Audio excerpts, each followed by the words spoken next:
Rick and Morty is an animated TV show about a super genius scientist who is a crazed alcoholic who goes on insane adventures throughout the multiverse with his neurotic grandson, Morty. Now, the show is actually extremely funny and well written, and it's actually one of my favourite shows currently on TV. And this video is going to go over the lead characters of the show and which Lantern Corps that I think they should be in. Now, for those who don't know, Lantern Corps are organisations that have power rings, and these rings give the wearers superpowers. But the rings are powered by emotions, and in order to wield one, you have to have a strong link to the emotion that powers it. These emotions are love, fear, avarice, rage, willpower, compassion, and hope. And there are the extra Lantern Corps of life and death, and the ultraviolet Lantern Corps, which is believed to be powered by shame. Now, I do have to say that this video is only focusing on what we've seen in the TV show. We won't be counting any character development that happens in the comic books or in the video games, because the comics are not canon, and the video games made so far don't really have any major character development to speak of, and probably aren't canon either. And with that out of the way, let's get on with the video. Rick. When it comes to Rick, there are three obvious options, and these are of course rage, willpower, and fear. You see, Rick frequently goes off on rants about everything that annoys him, and he's pretty much a dick to everyone and is belligerent at all times. Now, to be fair, he is a super genius surrounded by morons, and that's not an insult to everyone around him. After all, even Albert Einstein would be a moron compared to Rick. So to him, interacting with normal humans must be like trying to have a conversation with sheep, and that would get pretty tedious pretty quick, so you're bound to lose your temper. It also doesn't help that Rick is drunk all the time, which makes everyone, including Rick, quicker to lose their temper and less understanding. And when Rick is sober, he usually isn't quite so bad. He's still pretty bad, of course, but not quite so bad as when he's drunk. You're the reason this species is a failure, and it makes me angry. You're drunk. So in truth, I think his anger mainly stems from frustrations at human stupidity and alcohol abuse. My point being that it doesn't seem like true rage, just extreme frustration and the fact that Rick is, well, just kind of a dick. And though there is anger there, I just don't think he belongs with the Red Lanterns. His rage just doesn't seem to be right for this Lantern Corps, especially when there are other possibilities available for him. Now, no one can deny that he has a colossal amount of willpower. I mean, he's invented things that basically boggle physics and science. He's travelled the universe and multiverse, destroyed planets, gone to war with the government, destabilised and collapsed intergalactic governments, and 100 other things which require only the highest level of willpower. But the thing is, most of these, if not all of these, also mean that he qualifies for the Fear Lantern Corps. After all, the requirements for the ring are to inspire great fear. And in fact, in Season 3, an alien actually turns up to be killed by Rick because he is such a great and famous warrior throughout the galaxy. The Floopians achieve an eternal orgasmic afterlife so long as they're killed by a great warrior. So clearly, he's quite feared by aliens everywhere. And to be fair, if you're not scared of Rick, then you must be insane. I mean, he's a mass-murdering madman who makes neutrino bombs in his spare time that destroy entire planets. And I can say without a second's hesitation that if he was offered a Sinestro Corps Lantern ring, he would take it in an instant. Because having a fear ring would appeal to him. He does have an enormous ego after all, and inspiring fear throughout the galaxy is something that he would enjoy. Not for very long, as he's easily bored, and probably wouldn't want to be part of the Sinestro Corps. Not my cup of tea, this place. I say the point of being a Rick is being a Rick. But with that being said, he'd definitely be up for taking the ring for a joyride. And for those reasons, I think that fear makes the most sense for him. Or at least, that's what I thought initially, because there's actually one other Lantern Corps that he seems to be a candidate for, and that is the Avarice Lantern Corps. Now, this wasn't my first thought, or even my second or third thought, but when you think about it, it does actually make a lot of sense. After all, Rick is one selfish bastard. He literally mutated an entire planet Earth into Cronenbergs and then just left. And he never even seemed to bat an eyelid about it. And from what he said, and the fact that he didn't bat an eyelid, we can tell this is far from the first time he's destroyed an entire species, or even an entire planet for that matter.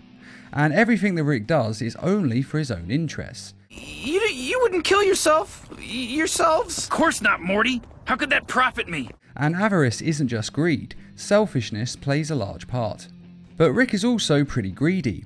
As he has said before, the one thing that all his adventure needs is a way for me to benefit. Now admittedly, he does have his moments of self-sacrifice. He even once sacrificed his own life to save Morty's. But on the whole, avarice is his thing. Hell, at a later date, he actually abandoned Morty and Summer in a post-apocalyptic alternate Earth and replaced him and her with androids.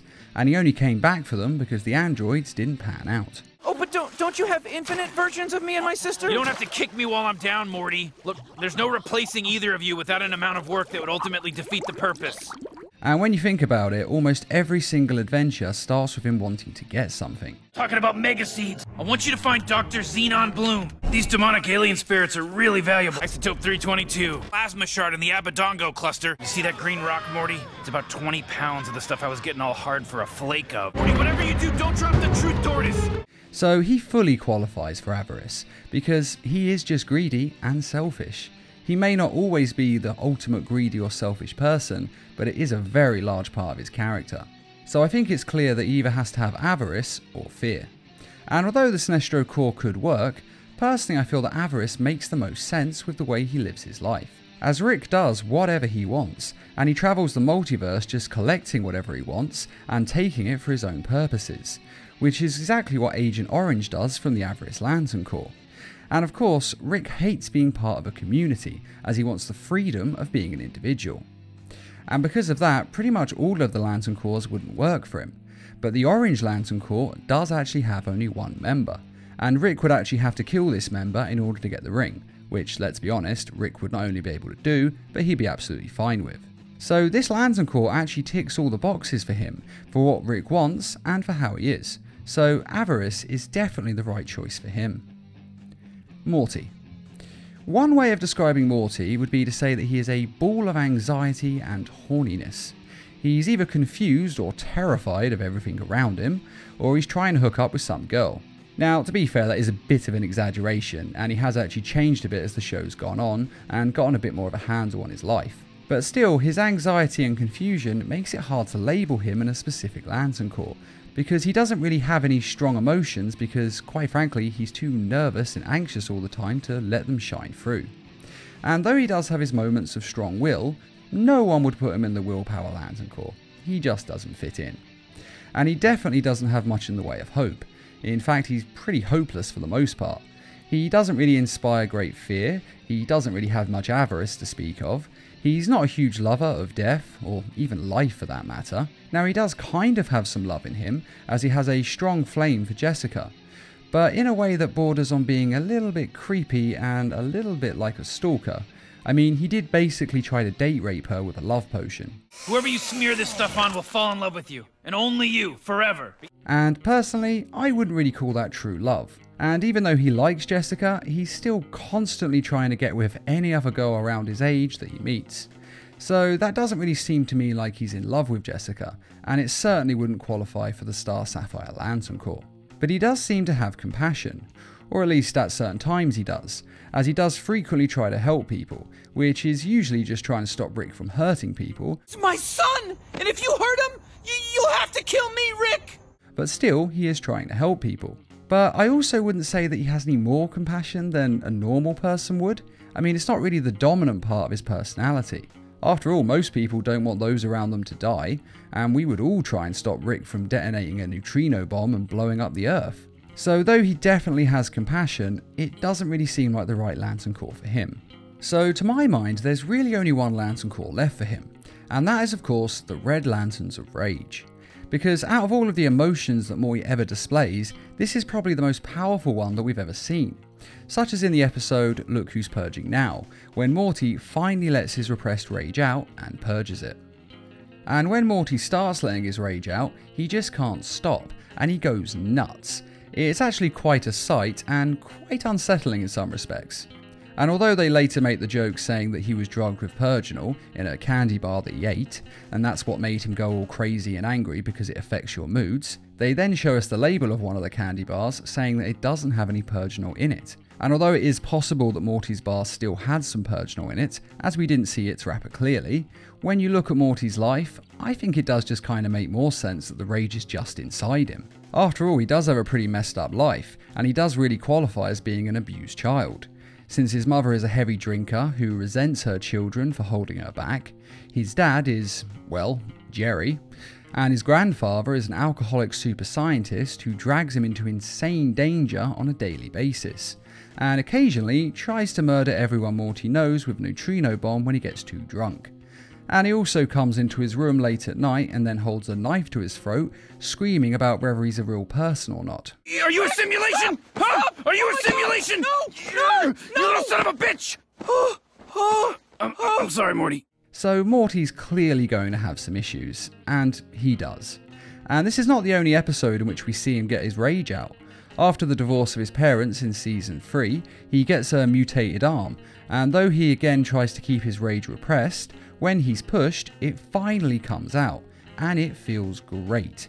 And we see him actually happy for once and loving life, even wanting to stay in a mutated post-apocalyptic version of Earth, slowly getting poisoned by radiation, because there he can let his rage out, showing us that he really enjoys his anger. And though he keeps it bubbling below the surface, when it does come out, it is without a doubt the strongest emotion that we have ever seen him express. So, although he's not your typical angry, raging character that you'd expect of the Red Lanterns, rage is definitely still his strongest emotion. And so his best choice is the Red Lantern Corps out of the options available. That is the Lantern Corps of Rick and Morty's main cast of characters. What do you think of my choices? Do you agree with my decisions? Or do you think the characters belong in different Lantern Corps completely? Be sure to let us know in the comments, along with any other shows that you'd like to see me do a Lantern Corps Choices video of. And I'd just like to say a quick thank you to those who made this video possible by donating to the Needle Mouse Productions page on Patreon. And as always, thanks for watching, and feel free to subscribe, share, like, and comment.